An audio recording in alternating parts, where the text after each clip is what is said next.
Hello friends नमस्कार सकलोके आपनालोक सकलोके मोर पुনৰ এটা নতুন ভিডিঅলৈ স্বাগতম জনাইছো আশা কৰো সকলো ভালে আছে আৰু সদায় ভালে কুশলে থকাটো কামনা কৰিছো আজি আমি এইটো ভিডিঅত কথা পাতিম আসাম পুলিশ কনস্টেবল এবিওপিৰ ফাইনাল কাট অফৰ ওপৰত অৰ্থাৎ আমাৰ ডিস্ট্ৰিক্ট ওয়াইজ আৰু কাষ্ট ওয়াইজ কাট অফ কিমান যাব পাৰে গতিকে আপোনালোকৰ বহুতেই কমেন্ট কৰি আছিল গতিকে আপোনালোকৰ কমেন্টখিনি ৰেসপন্স ৰাখি আপোনালোকৰ কাৰণে মই পাৰ্ট কে কাট অফৰ ভিডিঅ বনাই আছো গতিকে ভিডিঅটো অকনো স্কিপ নকৰাকৈ শেষলৈকে চাব গতিকে ইয়াতে মই আজি নগাঁও নলবাৰী বৰপেটা বঙাইগাঁও ওদালগুৰি ধুবুৰী বিশ্বনাথ মৰিগাঁও এই কেইখন ডিস্ট্ৰিক্টৰ কাট অফ কাষ্ট ওয়াইজ কিমান যাব পাৰে তাৰ ওপৰত সম্পূৰ্ণকৈ আলোচনা কৰিম গতিকে ভিডিঅটো শেষলৈকে চাব আৰু যিসকলে ফাৰ্স্ট টাইম আহিছে প্লিজ চেনেলটো সাবস্ক্ৰাইব কৰি ৰাখিব আৰু বেল আইকনটো প্ৰেছ কৰি ৰাখিব যেতিয়াই মই ভিডিঅ দিওঁ আপোনালোকে অতি সোনকালে চাব পাৰিব তো আপোনালোকৰ এক্স্যাক্টলি কাট অফটো ইমান মানৰ ভিতৰতে অহা বা যোৱাটো দেখা যাব পাৰে বুলি ইয়াতে এক্সপেক্টেড কৰি আপোনালোকৰ কাৰণে ভিডিঅটো বনাইছো গতিকে ইয়াতে আপ এণ্ড ডাউন থাকিব পাৰে মই কৈছো আপোনালোকৰ ডিস্ট্ৰিক্ট ওয়াইজ যদি ভ্যাকেন্সি বেছি থাকে তাতে অলপ আপোনালোকৰ কাট অফটো কমকে যাব যদি আৰু আপোনালোকৰ ডিস্ট্ৰিক্ট ওয়াইজ ভ্যাকেন্সিটো কমকে থাকে তেতিয়া কাট অফটো বেছিকে যাব গতিকে আপোনালোকৰ ইয়াতে কিছু ডিস্ট্ৰিক্টত আপোনালোকৰ মিলিটাৰী ইফেক্টেড এৰিয়াও পৰে তাতে অলপ কাট অফটো কমকে যোৱা দেখা যাব গতিকে আজি ইয়াতে আমি মেল ক্যান্ডিডেট সকলৰ কাৰণে লৰা সকলৰ কাৰণে এবিওপিত কিমান কাট অফ যাব পাৰে তাৰ ওপৰত আমি এভাৰেজ মাৰ্ক হিচাপে আলোচনা কৰিম ৰিজাৰ্ভেশন আৰু আনৰিজাৰ্ভৰ ক্যাটেগৰি গতিকে ইয়াতে নগাঁও কথা কৈছো নগাঁৱত আপোনালোকৰ ইউআৰ টু 87+ যোৱা চান্স আছে আৰু আপোনালোকৰ ওবিসি আপোনালোকৰ ওবিসি ক্যান্ডিডেট সকলৰ কাৰণে 84 টু আপোনালোকৰ 85 মানৰ ভিতৰতে যোৱা চান্স আছে আৰু আপোনালোকৰ এসসি ক্যান্ডিডেট সকলৰ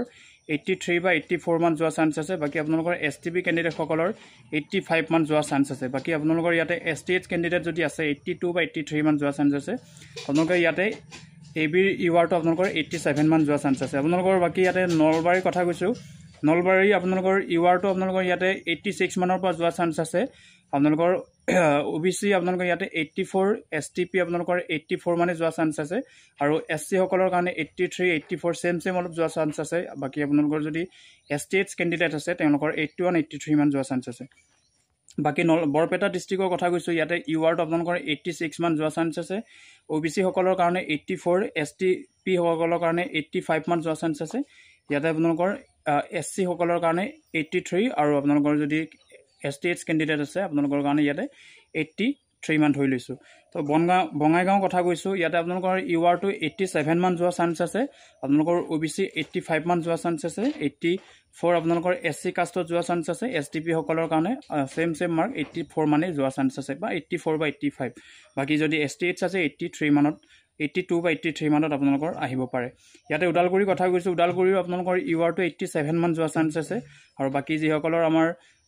ওবিসি ক্যান্ডিডেট আছে 85 মান যোৱা চান্স আছে এসটি ক্যান্ডিডেট যদি এসটিপি ক্যান্ডিডেট যদি 84 বা 5 মানে যাব বাকি ওবিসি এসসি হলে আপোনালোকৰ 83 টু 84 মানে যোৱা দেখা যাব গতিকে যদি কিছুমান ডিস্ট্ৰিক্টত এসটিএইচ নাথাকে সেই কাৰণে মই ইয়াতে নিলিখো তথাপিতো আপোনালোকৰ কাৰণে কৈছো ইয়াতে আপোনালোকৰ ওদালগুৰিৰ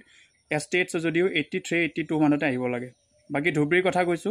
ধুবুৰী আপোনালোকৰ খুব বেছি ইউআৰত আপোনালোকৰ 86 যোৱা চান্স আছে বাকি ওবিসি 83 টু 84 বাকি এসসি 83 84 মানে যোৱা চান্স আছে বাকি এসটিপি ওবিসি এসসি সকলৰ কাৰণে আমাৰ ধুবুৰীত অলপ সেম মাৰ্ক যোৱা দেখা যাব তাতে পইণ্ট অলপ খেলি মিলি হ'ব পাৰে 84 85 মানে ধৰিছো গতিকে আপোনালোকৰ বিশ্বনাথ ডিস্ট্ৰিক্টৰ কথা কৈছো বিশ্বনাথত আপোনালোকৰ 85 মান যোৱা চান্স আছে আৰু ইউআৰত আৰু আপোনালোকৰ ওবিসি 83 মান যোৱা চান্স আছে এসসি 82 3 মান যোৱা চান্স আছে বাকি আপোনালোকৰ এসটিপি ক্যান্ডিডেট যদি আছে বিশ্বনাথত 84 মান যোৱা চান্স আছে আৰু যদি এসটিএইচৰ আছে 82 81 মান যোৱা চান্স আছে বাকি আপোনালোকৰ মৰিগাঁও কথা কৈছো মৰিগাঁও ডিস্ট্ৰিক্টৰ যদি ইউআৰত আপোনালোকৰ পাব হলে 86 মান লাগিব আৰু আপোনালোকৰ ওবিসি 84 এসসি 83 আৰু আপোনালোকৰ এসটিপি 84 মানে ধৰি লৈছো গতিকে ইয়াতে আপোনালোকৰ অলপ এক বা কৰবাত 1.5 পইণ্ট অলপ খেলিমিলি হ'ব পাৰে বা আপ এণ্ড ডাউন হ'ব পাৰে তাতে আপোনালোকৰ বুজাত যাতে খেলিমিলি নহয় গতিকে এক্স্যাক্টলি কোনেও ক'ব নোৱাৰে তথাপিতো ইমান মান মাৰ্কৰ ভিতৰত আপোনালোকৰ কাট অফটো যোৱা দেখা যাব গতিকে ইয়াতে ইউবিটো ইমান দেখা নাযাব পাৰে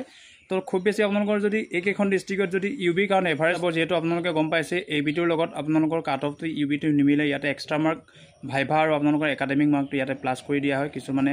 একাডেমিক মাৰ্ক 5 পায় কিছুমানে 3 পায় কিছুমানে 2 পায় গতিকে ইয়াতে আপোনালোকৰ আৰু যদি ভাইভা মাৰ্কটোতো 2-3 মান পোৱা হ'লে পাই দিলে আপোনালোকৰ 5-6 মান কিছুমানে পাই যায়। তো আমাৰ এইবিধ তেনেকুৱা নহয়, এইবিধ যিহেতু 2-3 মানহে বাঢ়িব। তো আমাৰ ইউবিধ যিহেতু 5-6 মানেও বাঢ়িব পৰা চান্স থাকে। সেইকাৰণে ইউবিধ আপোনালোকৰ যিমান মাৰ্কটো বেছি থাকে 70+ সিমানেই ভাল হ'ব। তথাপিতো এইকেইখন ডিষ্ট্ৰিক্টত 68+ থাকে, ইয়াতে আপোনালোকৰ কাৰণে বহুতেই ভাল চান্স আছে ইউবিধ চাকৰি পোৱাৰ ৰিজাৰ্ভেশ্যনত। বাকী আপোনালোকৰ যদি আনৰিজাৰ্ভৰ কেটেগৰীত যাব হ'লে আপোনালোকৰ 72-73 যিমান পায় আপোনালোকৰ নিজৰ কথা। বাকী আপোনালোকৰ কৈছোৱে যিসকল জেনেৰেল কেণ্ডিডেট আছে তেওঁলোকৰ কাৰণে 72-70+ পালে তেওঁলোকৰ কাৰণে বহুত এটা ছেফটি জ'ন হয়। গতিকে আপোনালোকৰ বহুতেই কৈ আছিলে কাট অফ কিমান যাব আমাৰ ডিষ্ট্ৰিক্টত। গতিকে ইয়াতে মই নগাঁও, নলবাৰী, বৰপেটা, বঙাইগাঁও, ওদালগুৰি, ধুবুৰী, বিশ্বনাথ, মৰিগাঁৱৰ কথা ক'লোঁ। গতিকে আৰু ইয়াৰ আগৰ ভিডিঅ'ত মই 5খন-6খন মানৰ ডিষ্ট্ৰিক্টৰ কথা আলোচনা কৰিলোঁ। গতিকে তাকে মই পাৰ্টকৈ আপোনালোকৰ কাৰণে লৈ যাম। গতিকে ভিডিঅ'খিনি ভাল লাগিলে চেনেলটো ছাবস্ক্ৰাইব কৰি ৰাখিব। তো পুনৰবাৰ লগ পোৱাৰ আশাৰে আপোনালোক সকলোকে ধন্যবাদ। জয় আই অসম।